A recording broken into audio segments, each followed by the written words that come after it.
예, 구역장 교육 마지막 시간, 18번째 시간을 시작을 하겠습니다. 다 같이 기도드립니다. 귀하신 우리 하나님, 저희들은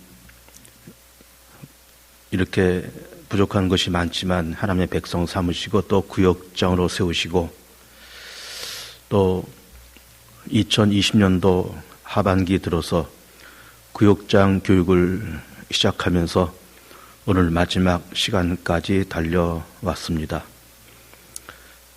수고하고 애쓰는 구역장들을 주께서 위로하시고 공부할 수 있는 지혜를 주시며 끈기를 주셔서 지금까지 오게 하신 것 감사하고 이 마지막 시간도 잘 공부하여서 구역장으로서 모든 소양이 갖추어지고 또 영적으로도 육적으로도 정신적으로도 건강한 우리 구역장들이 다 되게 하옵소서.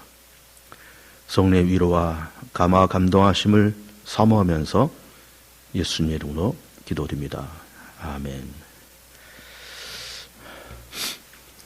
오늘은 구역장 교육 18번째 시간이고 우리 구역장들께서 그동안 수고들을 많이 하셔서 오늘 마지막 시간까지 이렇게 오게 된 것이 참 감사합니다.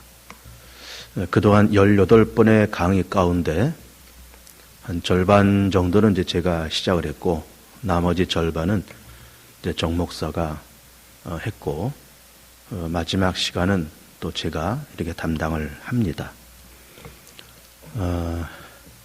참 우리 구역장들이 좀 모여서 함께 얘기를 나누고 기도하고 또 공부도 하고 그렇게 하는 것이 옳지만 뭐 여러 가지 여건도 되지 못하고 또 코로나 등등 모든 것이 참 상황이 어려워서 일단 이렇게 영상으로밖에는 할 수가 없어서 이렇게 하고 있습니다. 그럼 어쨌든 이렇게라도 하는 것이 좋겠다 싶어서 시작을 했고 오늘 마지막 시간까지 오게 되었습니다. 마지막 시간도 좋고 유익한 시간이 되었으면 좋겠습니다. 오늘 마지막 제 시간에는 여러분이 갖고 계신 생명을 돌보는 선한 일꾼들 고급편 그 책의 7과 구역장이 알아야 할 기본 교리 이렇게 되어 있습니다. 우리 구역장들은 대부분 이제 신앙 연조가 길고 그래서 기독교 교리를 이제 대부분 잘 아시겠지만 그러나 뭐 기왕에 알고 있는 것을 다시 한번 정리한다라는 그런 생각으로 이 과목을 공부를 하면 좋겠습니다. 여러분 가지고 계신 교재 112면을 보면 우선 7과 구역장이 알아야 할 기본 교리 중심 요절 시몬 베드로가 대답하여 그러되 주는 그리스도시요 살아계신 하나님의 아들이시니이다. 중심 개념 교리는 우리의 믿음을 간단하고 정확하게 전달하는 수단으로 교회를 통해 믿음의 핵심 내용을 파악한다. 학습 목표 교리가 오늘날 왜 필요한지를 말할 수 있다. 기독교 신앙의 가장 핵심적인 교리들을 나열하고 간단히 설명할 수 있다. 그 교리들이 오늘날 어떻게 적용되는지를 이해하고 활용할 수 있다. 다른 사람, 특히 불신자에게 기독교 신앙 특징과 우월성을 전달할 수 있다. 이렇게 되어 있습니다. 사실은 이제 교리라고 하는 것이 좀 딱딱하고 좀 이론적이고 그렇습니다. 우리가 흔히 이제 이렇게 집회할 때 믿습니다. 아멘 하고 성령 받아라. 축복 받아라. 아멘. 아멘. 그래서 우리는 이제 그렇게 일반적으로 신앙생활을 하지만 물론 다 좋은 거지만 그러나 기독교 교리가 없이 그렇게 그냥 아무 생각 없이 이렇게 따라간다고 하면은 문제가 생겨요. 이제 어떤 문제가 생기는가 하면은 이제 자칫 이단에 빠질 수가 있고 그리고 기복 신앙에 빠질 수가 있고, 이제 요즘 최근에 이단은 이제 주로 신천지, 하나님의 교회, 이런 이제 이단들이 이제 실제 하고 있고, 또, 기복 신앙에 빠진다고 하는 것은 사실은 기복이라고 하는 것은 복을 빈다 그런 얘기거든요. 복을 구한다. 근데 복을 구한다고 하는 것이 물론 나쁜 건 아니지만, 그러나 기복 신앙에만 빠진다라고 하는 것은 문제가 있습니다. 그래서 우리가 교리를 좀 잘 알고, 그리고 난 이후에 성령도 받고, 은사도 받고 이제 해야지, 교리를 모르는 채 성령 받았다, 은사 받았다, 무슨 사역을 한다라고 하는 것은 좀 위험할 수가 있습니다. 그래서 오늘 좀 다소 좀 딱딱한 내용들이지만 교리를 한번 점검해 보는 그런 시간을 갖도록 하겠어요. 113페이지. 교회 다니면서 기독교인이 알아야 할 기본적인 교리에 대해 관심을 가진 일이 있는가? 특별히 교리를 공부한 일이 있는가? 우리 그동안에 제가 이제 두날개 양육을 우리가 한 바가 있고, 우리 항증지들, 구역자들 두날개 양육 훈련을 한 바가 있고, 그리고 또 전도 폭발도 한때 했었고, 행복 아카데미도 했었고, 그리고 종종 제가 그 구역장 교육이나 이럴 때 교리를 이제 말씀드리고 가르쳐 드린 바가 있어요. 그래서 교리를 아는 것은 굉장히 중요하다라는 걸 이제 말씀드리고 싶고, 그러면서 그 밑에 오늘날 많은 사람들은 교리를 매우 딱딱하고 재미없다고 생각한다. 사실 성경에는 교리란 용어는 없다. 그러나 믿음의 핵심 내용을 아는 것은 매우 중요하다. 고린도전서 1장 18절에서 십자가의 도가 멸망하는 자들에게는 미라는 것이요 구원을 얻는 우리에게는 하나님의 능력이라. 십자가의 도가 멸망하는 자들에게. 이 성경 구절을 이해를 잘 하셔야 됩니다. 여기서 그 문구를 십자가의 도가 멸망하는 자 이렇게 읽으면 안 돼요. 십자가의 도가 끊고 멸망하는 자들에게는 미련한 것이고 구원을 얻는 우리들에게는 하나님의 능력이다 그 말이에요. 그러니까 십자가의 도를 딱 끊고 두 가지, 멸망하는 자와 구원받을 자. 그러니까 십자가의 도라고 하는 것은 이건 그 기본적인 기독교 교리죠. 이것이 멸망당하는 자들에게는 그 십자가의 도가 미련하게 보인다는 거예요. 예수 믿는 것이 미련하게 보이고 예수님의 십자가의 죽으심과 부활이 이해도 안 될 뿐만 아니라 미련하게 보인다는 거예요. 그러나 구원을 얻는 우리들에게는 그 십자가의 도, 교리죠. 그것은 하나님의 능력이다. 그런 이야기예요. 그래서 씨 뿌리기, 교회 역사 속에서 본 교리. 초대교회 당시에는 교리라고 할 만한 것이 없었고 간단한 신앙 고백 정도가 있었다. 그러나 그 신앙의 내용을 분명하게 정리하게 되었는데 그 주된 이유는 이단의 잘못된 가르침에 맞서 성경적인 신앙을 교육하기 위함이었다. 그는 넘어와서 114면에 조금 이제 흉측한 그림이 하나 나와 있어요. 사람의 뼈대가 있는 그런 그림이 나와 있습니다. 좀 그림은 좀 흉측하지만 이게 맞는 내용이에요. 왜 그런가 하면은 기독교 교리는 사람을 구성하는 어떤 뼈대와 같다는 거죠. 그래서 뼈대가 없으면 사람이 서 있지 못하잖아요. 움직이지도 못합니다. 그처럼 기독교 교리가 다소 좀 딱딱하고 좀 건조하고 그렇지만 그것이 우리의 신앙을 지탱하는 어떤 뼈대와 같다. 그런 이야기예요. 그래서 114면에 2번 신앙 고백으로 표현되는 교리들. 신앙 고백이란 우리가 마음으로 믿는 것을 입으로 고백하는 것이다. 그런데 신앙 고백 속에는 중요한 교리들이 다 녹아들어 있다. 로마서 10장 9절 10절 내가 만일 네 입으로 예수를 주로 시인하며 예수를 주로 시인하며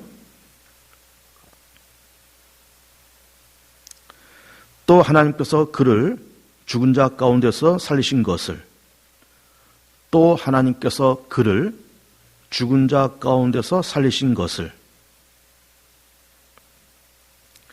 또 하나님께서 그를 죽은 자 가운데서 살리신 것을 내 마음에 믿으면 구원을 얻으리니 사람이 마음으로 믿어 의에 이르고 입으로 시인하여 구원에 이르는지라. 그래서 이제 그 동심원이 있는데 마치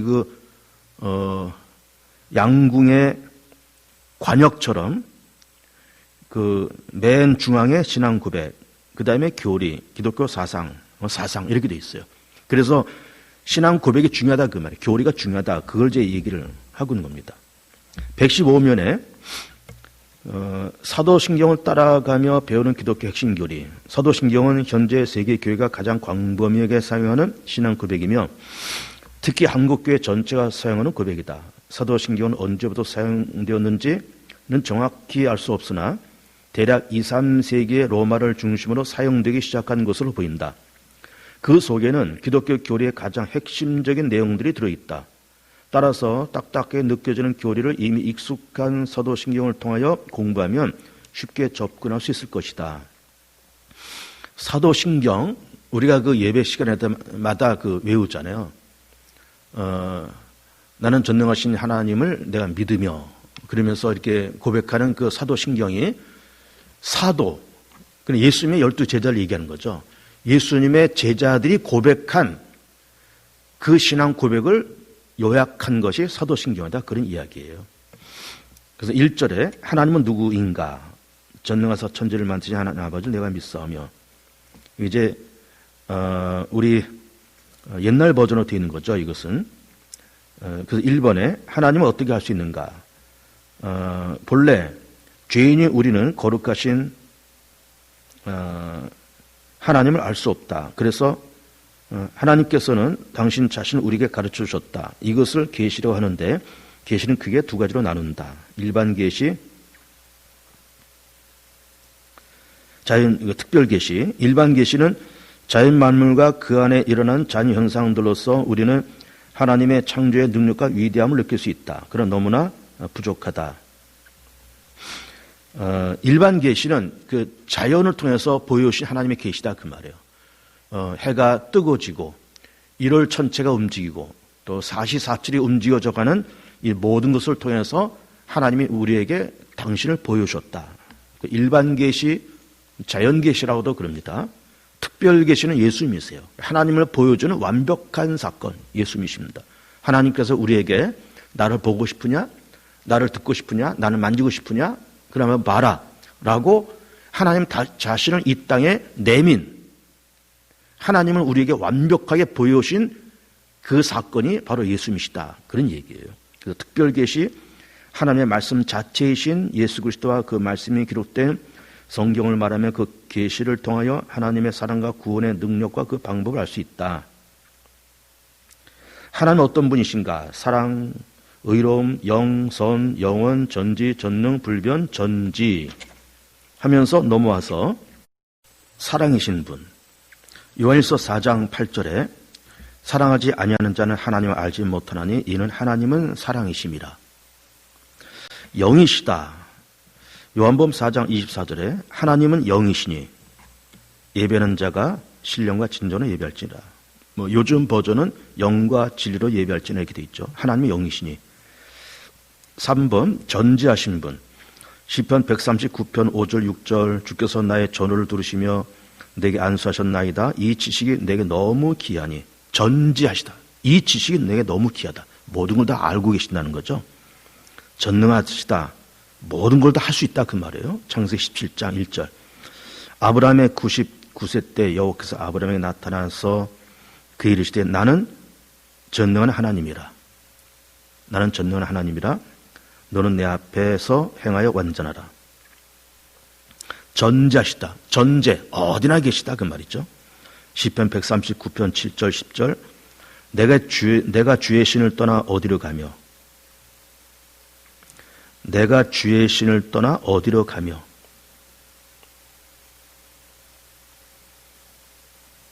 내가 주의 신을 떠나 어디로 가며 주의 앞에서 어디로 피하리까? 주의 앞에서 어디로 피하리까? 내가 주의 신을 떠나 어디로 가며 주의 앞에서 어디로 피하리까? 내가 하늘에 올라갈지라도 거기 계시며 음부에 내 자리를 펼칠지라도 거기 계시나이다. 내가 새벽 날개를 치며 바다 끝에 가서 거할지라도 곧 거기서도 주의 손이 나를 인도하시며 주의 오른손이 나를 붙드시리이다. 영원하신 분, 시편 90편 2절. 산이 생기기 전, 땅과 세계도 주께서 조성하시기 전, 곧 영원부터 영원까지 주는 하나님이시니다. 영원부터 영원까지, 영원하시다 그 말이죠. 영원부터 영원까지. 변함없는 분, 말라기 3장 6절. 나 여호와는 변혁치 아니하나니, 변혁지 아니하나니, 그러면 야곱의 자손들아 너희가 소멸되지 아니하느니라. 변혁지 아니하나니, 변혁치 아니하나니. 하나님은 변함이 없단 말이에요. 우리는 참 변덕이 심하죠. 아침 다르고 저녁 다르고 오늘 다르고 내일 다르고. 그리고 하나님은 영원히 변함이 없다는 거예요. 의로우시다. 시편 97편 1절 2절. 여호와께서 통치하시나니 땅은 즐거워하며 허다한 섬은 기뻐할지어다. 구름과 흑암이 그에게 둘렸고 의와 공평이 그 보좌의 기초로다. 의로우시다 그 말이에요. 선하시다. 마태복음 19장 17절. 예수께서 가라사대 어째 선한 일을 내게 묻느냐. 선한 이는 오직 한 분이시니라. 선한 이는 오직 한 분이시니라.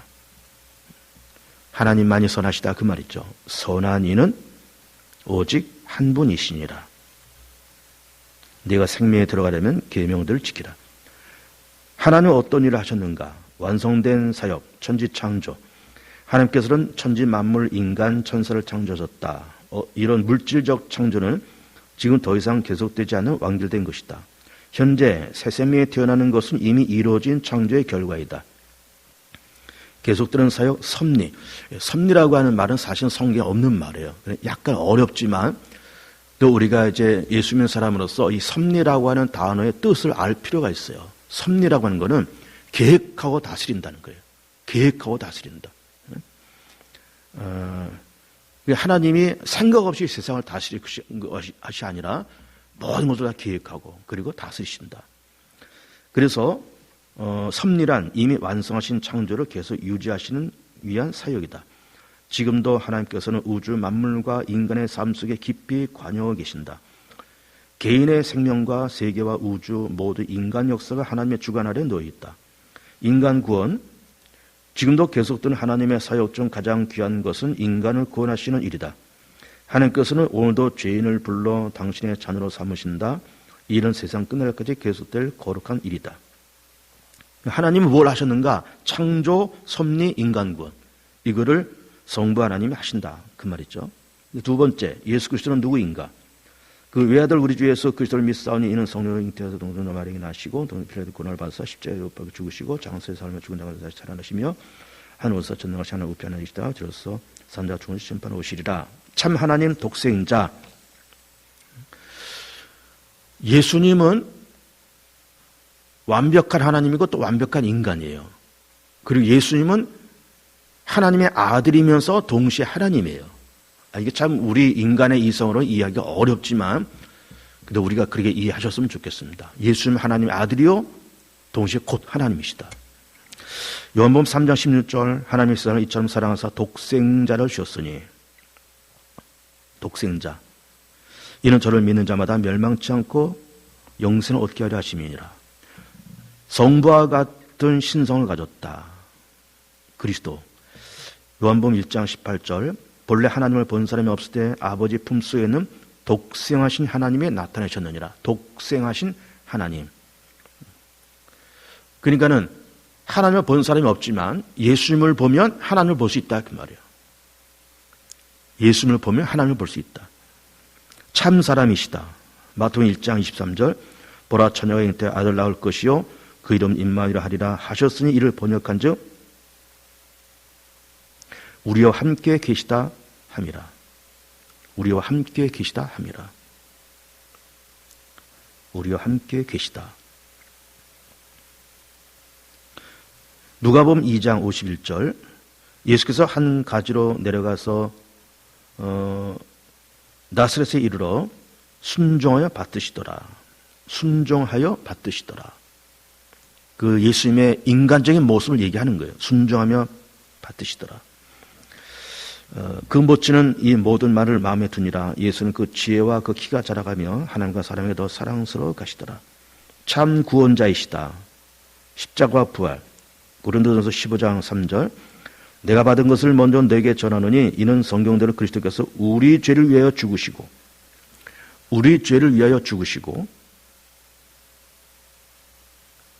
그리고 장사 지낸 바 되었다가 성경대로 사흘 만에 다시 살아나사.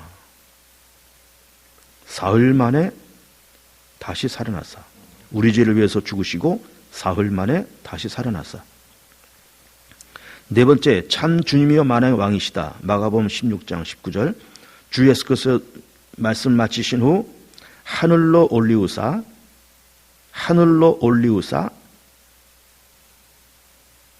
하나님 우편에 앉으시니라. 하늘로 올리우사 하나님 우편에 앉으시니라. 마태복음 25장. 인자가 자기 영광으로 모든 천사와 함께 올 때에 자기 영광의 보좌에 앉으리니 모든 민족을 그 앞에 모으고 각각 구분하기를 목자가 양과 염소를 분별하는 것 같이 양은 그 오른편에 염소는 왼편에 두리라.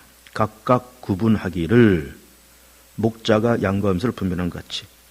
참 주님이여 만왕의 왕이시다. 성령은 누구인가?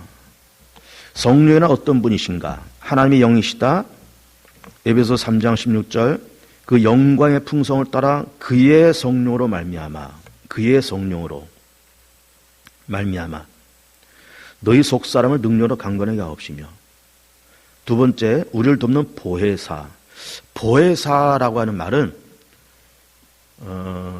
돕는 분이라는 말입니다. 돕는 분, 우리가 헬퍼 그런 말도 하는데 돕는 분, 내 옆에서 돕는 그런 분. 요한복음 14장 26절. 보혜사 곧 아버지께서 내 이름으로 보내실 성령 그가 너에게 모든 것을 가르치시고 내가 너에게 말한 모든 것을 생각나게 하시리라. 그러니까 성부, 성자, 성령을 얘기하면서 성부는 창조하시고 섭리하시고 인간의 구원을 계획하시고, 성자는 참 하나님이요 참 인간으로 이 땅에 오셨고, 주님이요 만왕의 왕으로 이 땅에 오셨고, 성령은 하나님의 영이시요 동시에 우리를 돕는 보혜사시다. 이렇게 삼위일체에 대한 말씀을 먼저 공부를 하고 있는 겁니다. 그 다음에 2번. 그렇다면 성령께서는 오늘날 우리를 위해 어떤 일을 하시는가? 우리를 새 사람으로 다시 태어나게 하신다. 요한복음 3장 5절. 예수께서 대답하시되 진실로 진실로 내게 이르노니 사람이 물과 성령으로 나지 아니하면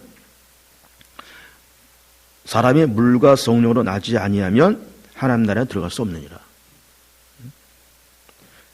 그러니까 성령께서 우리를 위해서 뭘 하시는가라고 할 때 우리를 거듭나게 하신다 그 말이에요.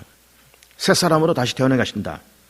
그래서 이번에 그래야 우리가 예수님을 믿고 주님이라고 고백하게 하신다. 고린도전서 12장 3절에 그러므로 내가 너에게 알게 하노니 하나님의 영으로 말하는 자는 누구든지 예수를 저주할 자라 하지 않고 또 성령으로 아니하고는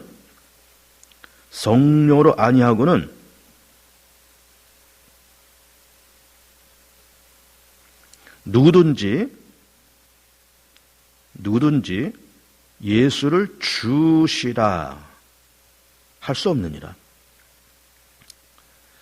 성령으로 아니하고는 누구든지 예수를 주시라 할 수 없느니라. 그러니까는 우리가 예수님을 믿잖아요. 교회를 다니잖아요. 이게 우리의 의지로 되는 것이 아니라는 거예요. 성령님의 감동을 통해서 예수님을 나의 주님으로 고백하게 되고, 성령님의 감동을 통해서 십자가의 사건이 믿어지고, 성령의 감동을 통해서 믿음이 생긴다는 거예요.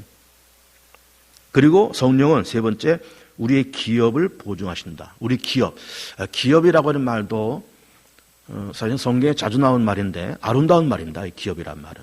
우선은 어떤 소유, 분깃, 내가 갖고 있는 그 무엇, 이게 기업이에요. 그 우리가 갖고 있는 것이 뭐냐 이게 구원이잖아요. 그래서 우리 기업을 보증하신다. 여기서 기업이라는 말은 이제 본문에서는 기업 이렇게 나와 있잖아요. 사실 구원 이렇게 나와 있지만 구원만이 아니고 모든 거 다 얘기하는 거죠. 그러니까 하나님도 우리의 기업이고 천국도 우리의 기업이고, 내 인생도 우리의 기업이고, 그렇죠? 믿음도 우리의 기업이고, 소유하는 거예요. 내 가정도 내 기업이고, 내 사명도 내 기업이고, 내 달란트도 내 기업이고. 근데 그 기업 가운데 가장 핵심되는 것이 하나님의 나라고 구원이라고 그럴 때, 그 하나님의 나라, 구원받을 거를 보증하시는 분이 성령님이시다 그 말이에요. 그래서 에베소 1장 14절에 이는 우리의 기업의 보증이 되사, 기업의 보증이 되사 그 얻으신 것을 구속하시고 그의 영광을 찬미하게 하려 하심이라. 4번 우리를 진리로 가르치시고 인도하신다. 요한복음 14장 26절 보혜사 곧 아버지께서 내 이름으로 보내실 성령, 그가 너에게 모든 것을 가르치시고 모든 것을 가르치시고 모든 것을 가르치시고 너희에게 말한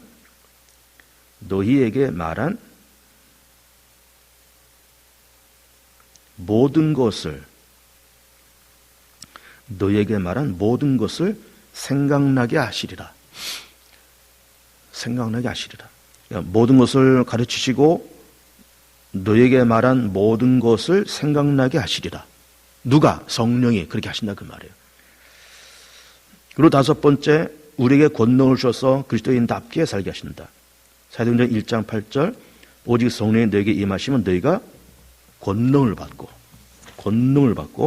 예루살렘과 온 유대와 사마리아 땅끝까지로 내 증인되리라 하시니라. 성령이 임하면 예수님이 믿어지고, 성령이 아니면 예수님을 주님이라 고백할 수도 없고, 성령이 아니면 믿음도 생길 수 없고, 성령이 임하면 권능도 생기고. 그 다음에 6번째, 우리가 연약할 때 우리를 위해 간구하신다. 로마서 8장 이와 같이 성령도 우리 연약함을 도우시나니 우리가 마땅히 빌 바를 알지 못하나 오직 성령이 말할 수 없는 탄식으로 우리를 위하여 친히 간구하시느니라. 우리는 성령과 어떤 관계를 가지고 살아야 하는가? 1번, 그리스도인은 성령을 모시고 살아야 한다. 손님을 초청하려면 청소를 해야 한다. 마찬가지로 성령을 우리 안에 모시고 살려면 이미 우리 속을 차지하고 있는 것들을 버려야 한다. 여러 죄악들, 욕심과 교만을 버리고 성령을 모실 자리를 준비해야 한다. 2번, 늘 성령께서 우리 안에 계심을 믿고 살아야 한다. 많은 사람들이 성령께서 자신과 함께 하시는지를 의심한다. 그러나 성령께서는 믿는 이들의 마음속에 한순간도 떠나지 않으신다. 우리는 성령께서 거하시는 집이다.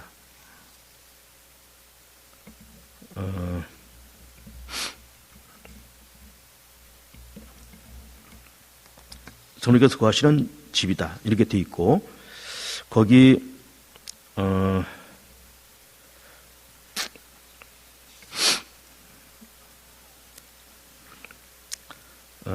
4번을 이제 보면 구원은 어떻게 받을 수 있는가 하면서 죄를 사하여 주신 것과 몸이 다시 사는 것과 영원히 사는 것을 믿사옵나이다 하면서 구원을 받아야 할 그 인간은 어떤 존재인가? 본래는 영광스러운 하나님의 피조물이었다. 우리가 타락하기 전, 죄 짓기 전에는 하나님이 영광스러운 존재했다는 거죠. 그러나 타락했다 그 말이에요. 창세기 1장 27절에 하나님의 자기 형상 곧 하나님의 형상대로, 그러니까 하나님이 인간을 창조하실 때 당신의 형상대로 만드셨다는 거예요. 겉모습이 그렇다는 건 아닙니다. 하나님의 성품, 사상, 인격, 그러니까 하나님은 사랑이시기에 우리도 사랑을 알고 하나님이 인격적인 분이기에 우리도 인격적인 존재로서 만드셨고, 하나님은 영원하신 분이기에 우리도 영원을 사모하는 존재로 만드셨다 그 말이에요. 그러니까 우리 보세요. 인간은 우선 사랑할 줄 알고 인내할 줄 알고 용기도 있고 어떤 비전도 있고 어떤 사명감도 있고 그렇잖아요. 이게 다 뭔가 하면은 이게 다 하나님의 형상이에요. 예를 들면 짐승들이 이제 우리 집에서 기르는 반려견들, 반려동물들 그 귀여워서 기르기는 하지만 걔네들이 무슨 사명을 갖고 살까요? 걔네들이 무슨 사랑, 어떤 공동체 의식, 용서, 인내, 그리고 세계 평화, 그런 걸 걔네들이 생각할까요? 아니에요. 우리는 그런 걸 갖고 있잖아요. 왜 그럴까요? 그게 하나님의 형상인 거예요.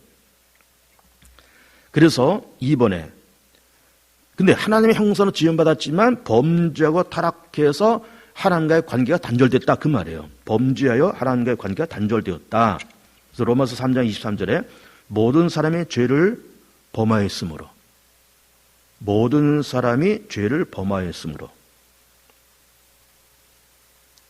모든 사람이 죄를 범하였으므로 하나님의 영광에 이르지 못하더니, 3번 구원의 가능성이 전혀 없는 존재가 되었다. 그래서 로마서 3장에서 기록한 바 의인은 없나니 하나도 없으며, 의인은 없나니 하나도 없으며, 그래서 죄의 삭은 사망이다.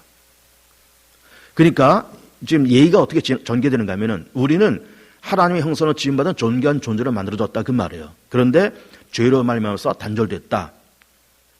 하나님 영광에 이르지 못한다. 죄의 삭은 사망이다.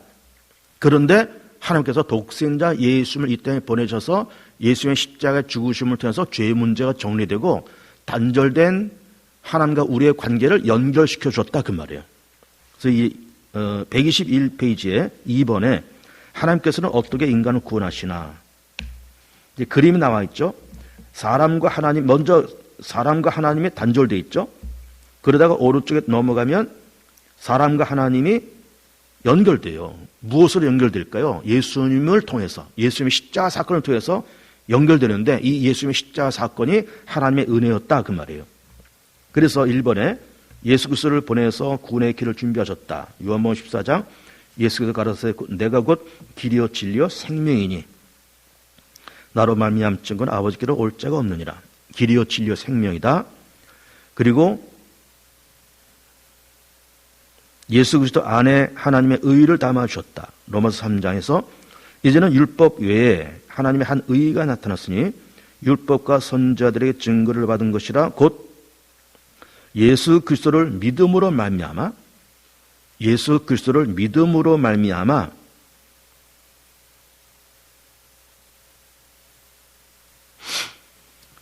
예수 그리스도를 믿음으로 말미암아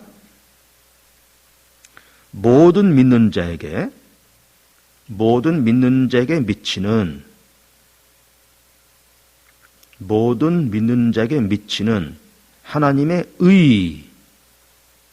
하나님의 의인이 차별이 없느니라. 다시 한번 쭉 읽을게요. 이제는 율법 외에 하나님의 한 의의가 나타났으니 율법과 선지자들에게 증거를 받은 것이라 곧 예수 그리스도를 믿음으로 말미암아 모든 믿는 자에게 미치는 하나님의 의인이 차별이 없느니라. 그러니까는 예수님께서 우리를 위해서 십자가에서 죽으시고 부활하시면서 우리가 예수님을 믿는 믿음을 통해서 하나님 앞에 우리가 의롭게 된다 그 말이에요. 그래서 차별이 없다 그 말은, 이거는 뭐 남녀노유 동서고금 누구를 막론하고 예수를 통해서 구원받는 이 하나님의 의는 모든 사람들에게 차별이 없다 그 말이에요. 3번 구원의 과정은 어떠한가? 미리 아심, 예정, 부르심, 의롭다함을 받음, 칭의. 칭이라는 말도 좀 알아주면 좋겠어요. 칭의, 의롭다라고 부른다 그 말이에요. 그러니까는 화의가 아니고 화의, 될 화자, 의롭게 된다 그 말이 아니라 의롭다라고 칭한다. 거룩하게 살아감, 성화. 하나님의 자녀가 되는 영광과 장차 천국의 영광을 누린다. 이 로마서 8장 29절에 나와 있는 말이죠. 제가 한번 거기 말씀 한번 읽어드리면, 하나님의 미리 아신 자들 또한 그 아들의 형상을 본받게 하기 위하여 미리 정하셨으니 이런 그로 많은 형제 중에서 맏아들이 되게 하려 하심이니라. 또 미리 정하신 그들 또한 부르신 그들 또한 의롭다 하시고 의롭다 하신 그들 또한 영화롭게 하셨느니라. 그러니까는 우리가 이렇게 믿어서 하나님의 자녀가 되고 구원받은 거는 그냥 어느 날 뚝딱 이렇게 된 것이 아니라 하나님이 이미 오래전부터 그렇게 예정하셨다는 거예요. 예정하시고 그리고 아시고 나라는 존재를 이미 아셨고 오래전에 아시고 예정하시고 때가 돼서 부르시고 성령을 보내서 우리를 예수를 믿게 하시고 예수를 믿으니까 의롭게 됐다라고 칭하시고 그리고 성령을 부어서 거룩하게 살게끔 하시고 그리고 하나님의 자녀가 되어서 영광스럽게 살게끔 해 가시고, 그리고 나중에 천국 가게 하시고, 그렇게 하신다는 거예요. 이 구원의 과정이라는 겁니다. 네 번째 구원의 결과는 무엇인가? 죄사함을 받는다. 로마서 8장 1, 2절, 요한복음 1장 12절, 고린도서 15장 51절, 마태복음 25장 34절, 제가 쭉 읽을 테니까 시간 되면 쓰셔도 좋고 그냥 성경 읽어도 좋고, 우선 죄사함 받는다 로마서 8장 1, 2절은 그러므로 이제 그리스도 예수 안에 있는 자에게는 결코 정죄함이 없나니 이는 그리스도 예수 안에 있는 생명의 성령의 법이 죄와 사망의 법에서 너를 해방하였습니다. 나중에 찾아서 이게 쓰시면 되겠고, 그 다음에 신분이 회복된다. 요한복음 1장 12절, 영접하는 자 곧 그 이름을 믿는 자들이 하나님의 자녀가 되는 권세를 줬으니. 신분의 회복, 하나님의 자녀로서의 신분, 부활의 영광, 고린도서 15장. 보라, 내가 너에게 비밀을 말하노니 우리가 다 잠잘 것이 아니요 마지막 나팔의 순식간에 호련히 다 변화되리니 나팔 소리가 나매 죽은 자들이 썩지 아니할 것으로 다시 살아나고 우리도 변화되리라. 천국을 상속받는다. 마태복음 25장. 그때 임금이 그 오른편에 있는 자들이 이르시되 내 아버지께 복받을 자들이여 나와 창세로부터 너희를 위하여 예비된 나라를 상속받으라. 그래, 예수 그리스도를 믿는 믿음을 통해서 우리가 구원받는데 구체적으로 무엇을 주시느냐 그 말이에요. 첫째는 죄사함, 그다음에 하나님의 자녀로서의 신분, 부활의 권세, 천국을 상속받는다. 이 모든 것이 다 뭐라 그랬어요? 이것이 다 구원인데 이거를 더 전문적인 용어로 기업이라 말한다. 기업. 그 다음에 교회란 무엇인가? 교회란 무엇인가? 1번. 교회는 하나님을 아버지로 믿고 예수 그리스도를 구주로 고백하는 사람들의 신앙 공동체. 그게 중요한 겁니다. 이거. 줄을 쭉 치세요. 교회는 하나님을 아버지로 믿고 예수 그리스도를 주로 고백하는 사람들의 신앙 공동체. 에클레시아죠. 그러면서 교회를 어떻게 구분할 수 있는가? 교회는 크게 보이는 교회, 보이지 않는 교회로 구분할 수 있다. 보이는 교회, 보이지 않는 교회. 보이는 교회는 예를 들면 우리 개봉중앙교회, 광명 3도에는 개봉중앙교회 보이잖아요. 이렇게 저 파리바게뜨 쪽에서 쭉 오면 우리 개봉중앙교회 건물이 보여. 이 보이는 교회예요. 보이지 않는 교회는 뭘까요? 보이지 않는 교회는 성도가 보이지 않는 교회예요. 응? 성도. 그러니까 이 건물은 보이는 교회, 그 안에 있는 그 교인들은 보이지 않는 교회. 뭐가 더 중요할까요? 보이지 않는 교회가 더 중요해요. 그걸 얘기하는 겁니다. 그래서 거기 보면 교회를 어떻게 구분할 수 있는가? 교회는 크게 보이는 교회와 보이지 않는 교회로 구분할 수 있다. 보이는 교회는 현재 지상에 있는 교회로서 등록카드를 내면 교인이 된다. 보이지 않는 교회는 시간과 공을 초월해 존재하는 참 교회로서 참 믿음이 있어야 보이지 않는 교회 구성원이 될 수 있다. 뭐 이게 설명이 이렇게 돼 있지만 제가 얘기한 것처럼 보이는 교회는 일단 건물, 개봉중앙교회, 뭐 영락교회, 소망교회, 건물.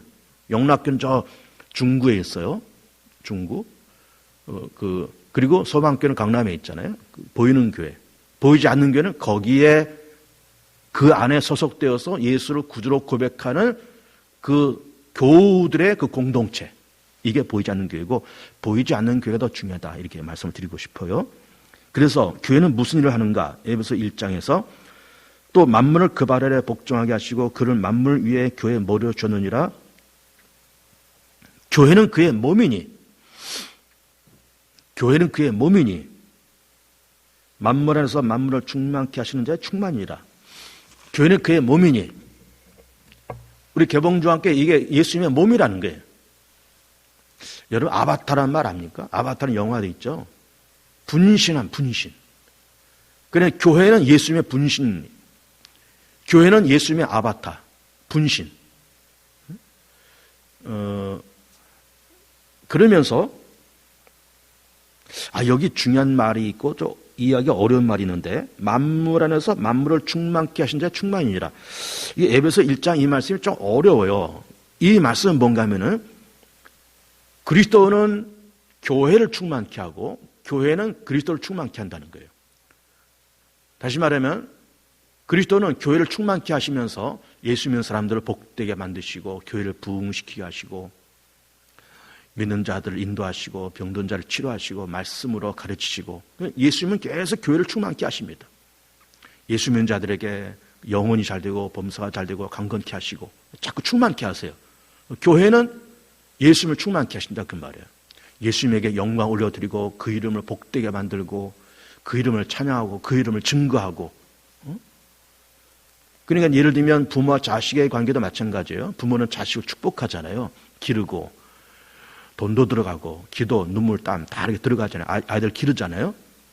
아이들을 충만케 하는 거예요.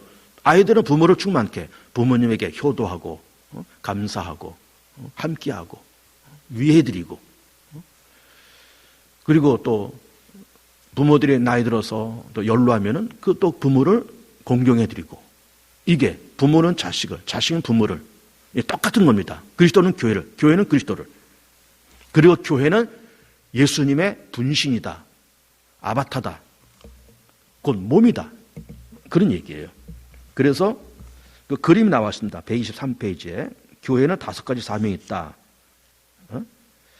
맨 위에 선교, 시계 방향으로 선교, 봉사, 예배, 친교, 교육, 이 5가지가 교회의 본질이고 교회의 목적이다 그 말이에요. 교회는 그런 일을 한다. 교회는 뭘 하는 것이냐? 아까 보이는 게 보이지 않는 게 얘기를 했지만 하나님을 아버지로 섬기고 예수님을 주님으로 고백하는 그 공동체. 보이는 교회는 껍데기, 보이지 않는 교회는 거기 있는 성도들의 무리, 공동체. 그 교회는 뭘 하는 것인가?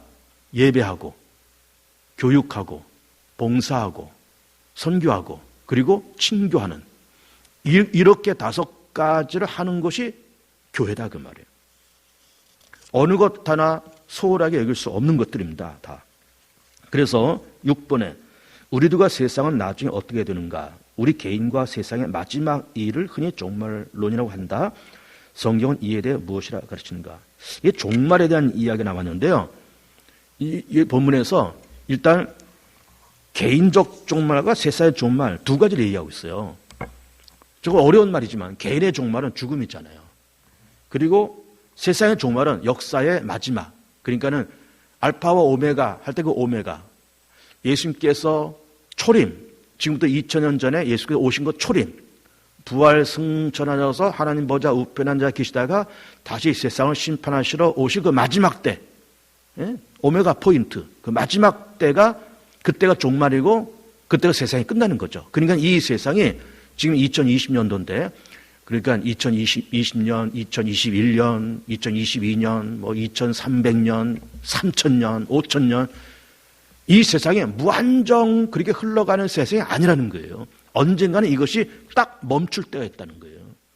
그것이 종말을 얘기하는 겁니다. 세상의 종말. 개인의 종말은 죽음, 세상의 종말은 마지막 때. 그러니까는 언제나 시작과 끝이 있고 처음과 나중이 있고 알파와 오메가 있고, 태어날 때가 있으면 죽을 때가 있고, 세상이 창조될 때가 있으면 세상이 새롭게 될 때가 있다. 그리고 새롭게 될 그때가 종말의 때입니다. 근데 종말의 때는 그 역사의 종말, 세상의 종말의 때 예수님께서 다시 재림하시고 세상이 끝날 그때는 2가지로 느껴질 수가 있습니다. 준비하고 믿는 우리들에게는 그때는 복된 날이에요. 왜 그럴까요? 모든 세상이 끝나고 이제는 완벽한 하나님의 나라가 이루어지는 거잖아요. 하나님께서 다스리시고 이제는 거기는 이제 마귀도 없고 죽음도 사망도 없는 그런 세상이 만들어지고, 하나님께서 세상을 다스리시고 그리스도께서 왕노릇 하시고 우리는 거기서 하나님의 자녀로서 행복하게 살 그런 때가, 그때가 세상의 종말이에요. 그것을 믿고 기다리는 자에게는 행복한 시간이죠, 그때가. 그런데 반대로 믿음이 없고 준비를 못하는 자들에게는 그날은 뭘까요? 그날은 저주의 날이에요. 끔찍한 날입니다. 그러니까 믿고 기다리는 자에게는 행복한 날이고 준비 못하는 자에게는 저주의 날이에요.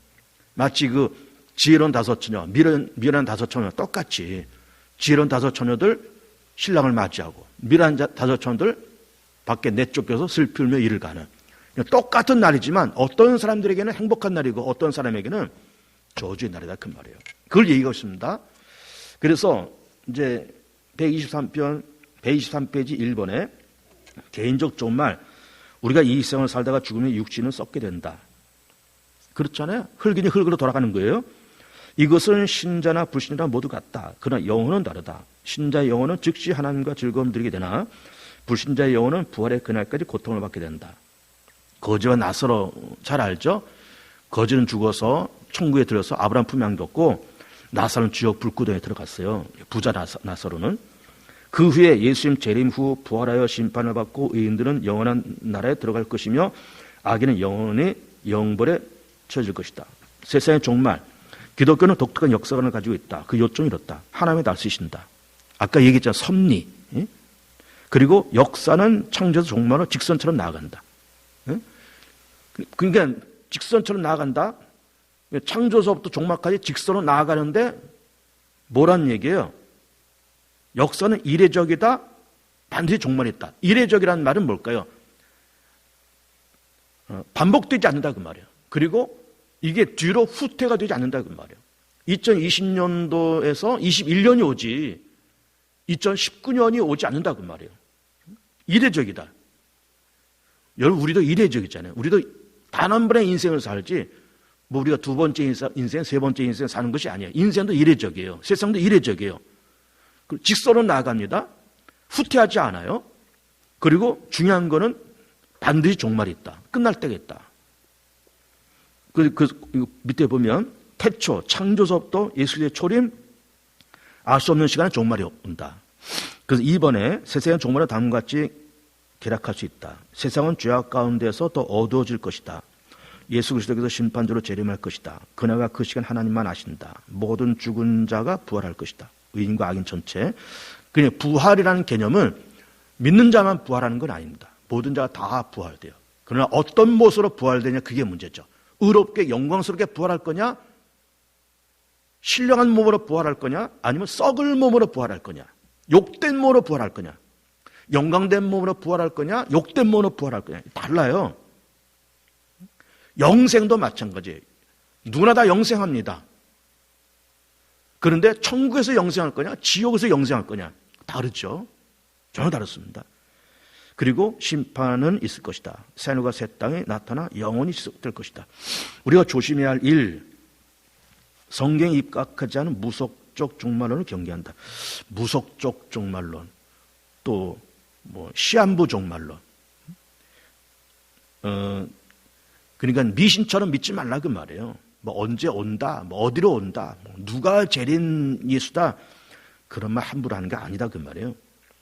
종말의 시간표를 모두 알고 있듯이 말하는 사람들을 조심한다. 그날과 그 시간을 알 수 없으므로 현재의 삶의 믿음으로 충실해 언제 우리를 부르시든지 혹은 언제 재림하시든지 준비하도록 한다. 열매 맺기. 교리는 우리가 어떤 유익을 주는가? 성경 이해하는 길잡이가 된다. 교리의 뼈대를 가지고 성경을 읽으면 성경 전체를 일목요연하게 이해할 수 있다. 이단과 맞서는 기준. 교리를 통해 우리가 믿는 내용을 명쾌히 요약할 수 있어 이단의 비판에 효과적으로 대처할 수 있다. 복음 전파의 수단. 교리는 세상의 복음을 전함에 있어서 우리의 믿음을 간단하고 정확하게 전달하는 수단이 될 수 있다. 성도는 어떻게 살아야 하는가? 로마서 6장. 또한 너희 지체를 불의의 병기로 죄에게 드리지 말고 오직 너희 자신을 죽은 자 가운데서 다시 산 자같이 한번 쓰죠. 다시 산 자같이 하나님께 드리며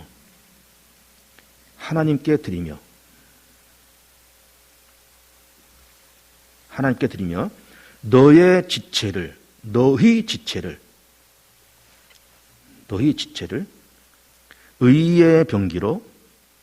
의의 병기로 하나님께 드리라.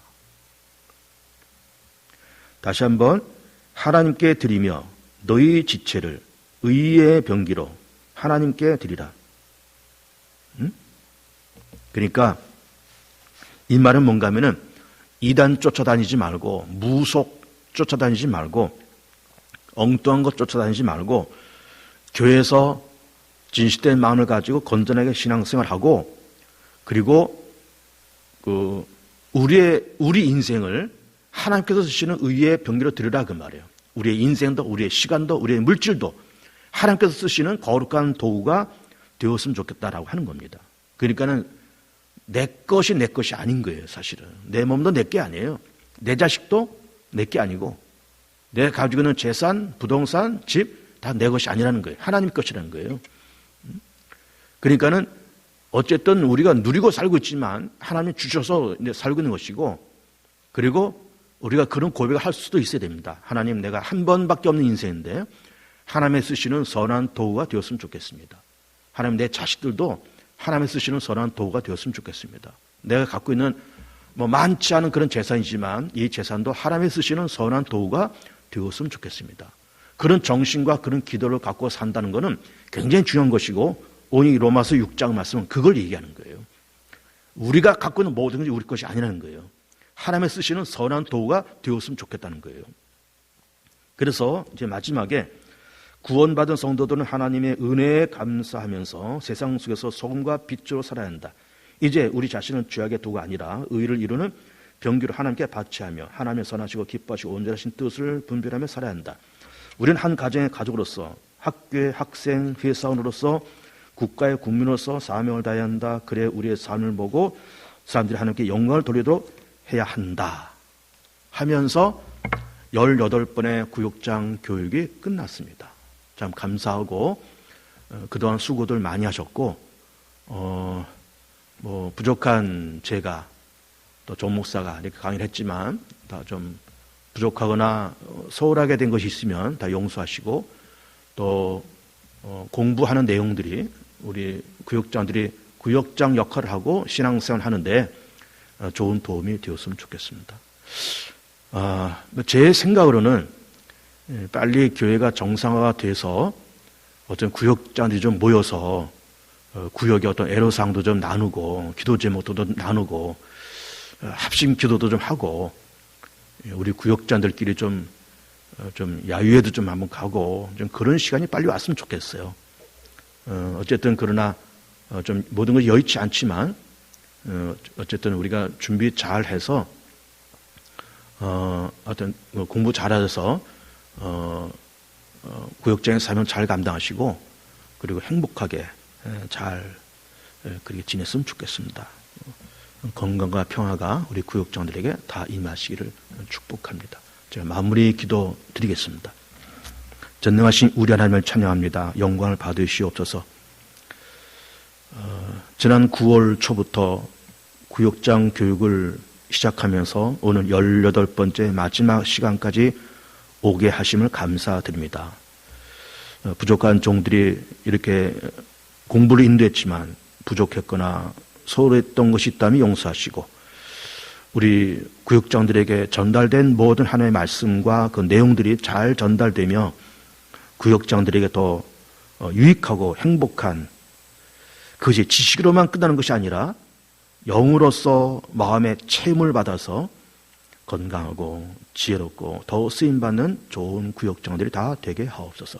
그래서 말씀하신 것처럼 그 영혼이 잘됨 같이 범사가 잘되고 강건케 되는 귀한 구역장들 되게 하시고, 가정이 행복하고 좋은 구역장들이 되어서 구역의 부흥대가 발전됨으로 인해서 교회도 함께 부흥대가 발전되어 가며 함께 행복한 삶을 누리며 그렇게 살게 하옵소서. 감사하고 예수 이름으로 기도드립니다. 아멘. 마쳤습니다.